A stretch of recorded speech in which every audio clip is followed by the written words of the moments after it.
That big ball of light out there is called the sun. Today we're going to be talking about its relatives, specifically suns with 20 solar mass. Let's take this inside.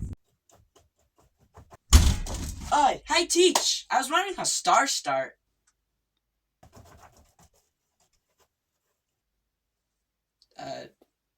Teach?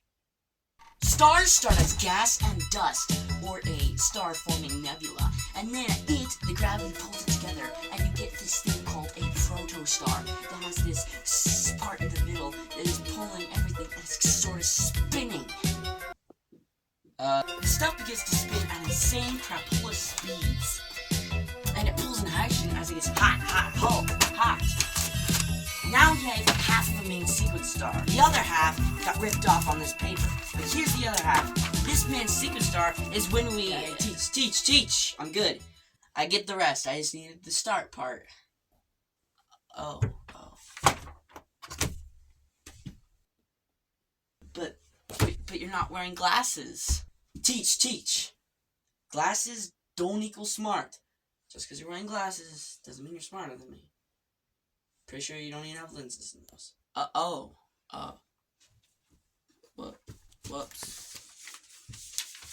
Okay. Just gonna go. Since you're still interested, let's talk about fusion.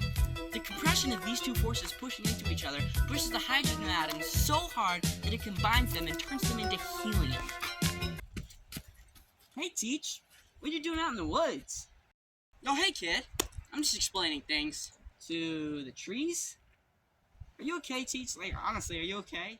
Hey, would you like to hear about how once the core starts to burn out, it's just to shrink and the outer shell expands? I'm okay, Teach. Seriously. Oh, come on, of course you do. Come here. Please, go!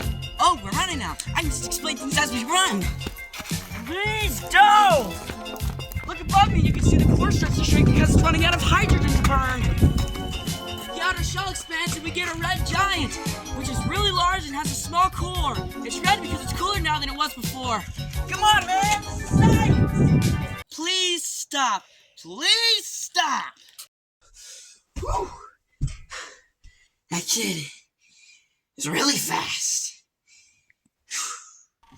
So once we hit the red giant phase, that's when stars' lives start to diverge and they're not all the same. Since so much of it is burned out, the star begins to shrink.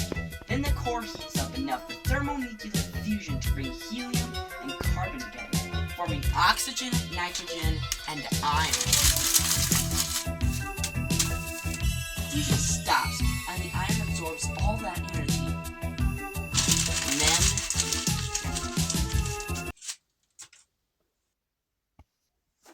Hey, wait.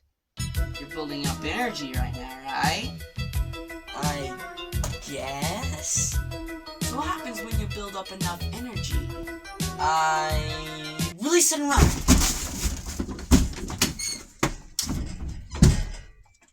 You're crazy! I'm not crazy.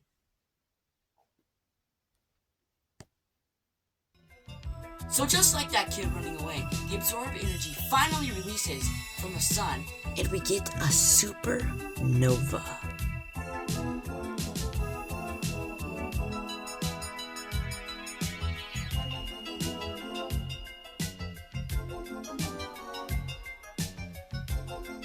With the nuclear fuel mostly spent, the central core becomes so dense that electrons and protons become so densely compacted together that it forms a neutron star. Neutron stars are tiny and extremely dense. They're maybe about the size of a city, if you can imagine that. And they're spinning like a bajillion million miles per hour. So, yeah.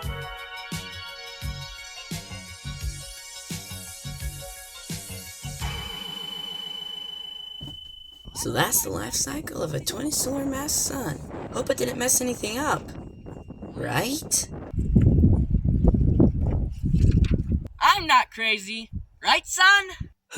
That's right. Not crazy at all. So just...